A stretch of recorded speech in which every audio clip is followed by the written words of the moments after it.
ਤੇ ਚੰਡੀਗੜ੍ਹ ਦੇ ਵਿੱਚ ਪੀਜੀਆਈ ਦੀ ਓਪੀਡੀ ਸੇਵਾ ਬਹਾਲ ਹੋ ਚੁੱਕੀ ਹੈ। ਪੀਜੀਆਈ ਵਿੱਚ ਫੋਨ ਤੇ ਰਜਿਸਟ੍ਰੇਸ਼ਨ ਕਰਵਾਉਣਾ ਲਾਜ਼ਮੀ ਹੋਵੇਗਾ। ਲਗਭਗ 7 ਮਹੀਨਿਆਂ ਬਾਅਦ ਓਪੀਡੀ सेवा बहाल हुई है।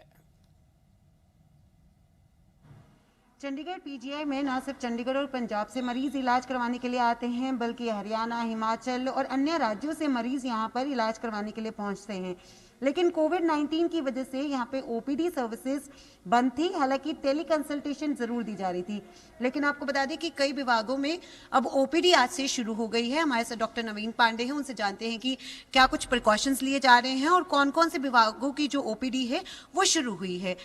डॉक्टर नवीन, कितने महीनों के बाद अगर बात करें ओपीडी सर्विसेज शुरू हुई हैं और क्या क्या प्रिकॉशंस और क्या प्रोसेस जो है वो मरीजों को फॉलो करना होगा? पहले तो मैं यही बताऊंगा, कोविड पैंडेमिक अभी ख़त्म नहीं हुआ है। पूरी वर्ल्ड में सेकेंड फेज आ रहा है। अगर हमने प्रिकॉशंस नहीं लिए, if we don't work with some discipline, यहाँ पर भी आएगा। इसीलिए ओपीडी बंद की गई थी, because normally in the pre covid era around 20,000 people use to visit the OPDs of PGI. तो अब लास्ट वीक में कुछ केसेस कम हुए हैं कोविड के, इसलिए हमने थोड़ा स्टार्ट करने की कोशिश की है। But the main concern is because OPD में जो पेशेंट्स आते हैं they are already sick, diabetes है, ब्लड प्रेशर है, किसी को कुछ और है, इनको अगर कोविड होता है तो it can be catastrophic. That is the reason we need to regulate the number of patients that come in. इसलिए इस बार जो हमने खोला है, patients will come by appointment only. This is very strictly to be followed, because if not, it will put everybody at risk.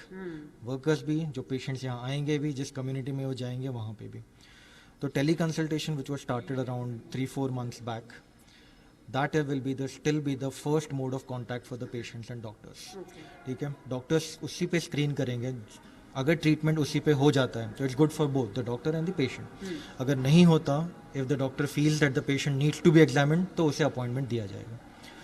Now what we have done is हमने हमारे hospital information system में भी changes किए हैं।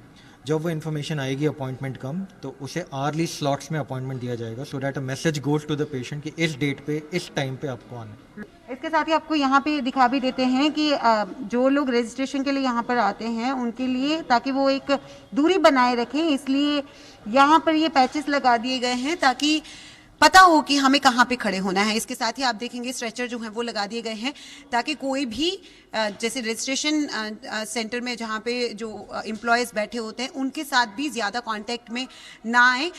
तो कह सकते हैं कि पीजीआई ने ओपीडी सर्विसेज शुरू कर दी है, लेकिन टेली कंसल्टेशन उनका कहना है कि प्रथम माध्यम रहेगा। यानी कि अगर किसी ने ट्रीटमेंट के बारे में पूछना है, सबसे पहले टेली कंसल्टेशन का ही सहारा लें।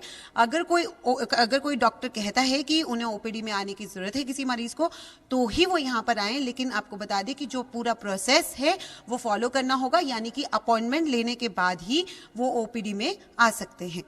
कैमरामैन धर्मवीर के साथ इतिका महेश, ब्रीसी मीडिया, चंडीगढ़।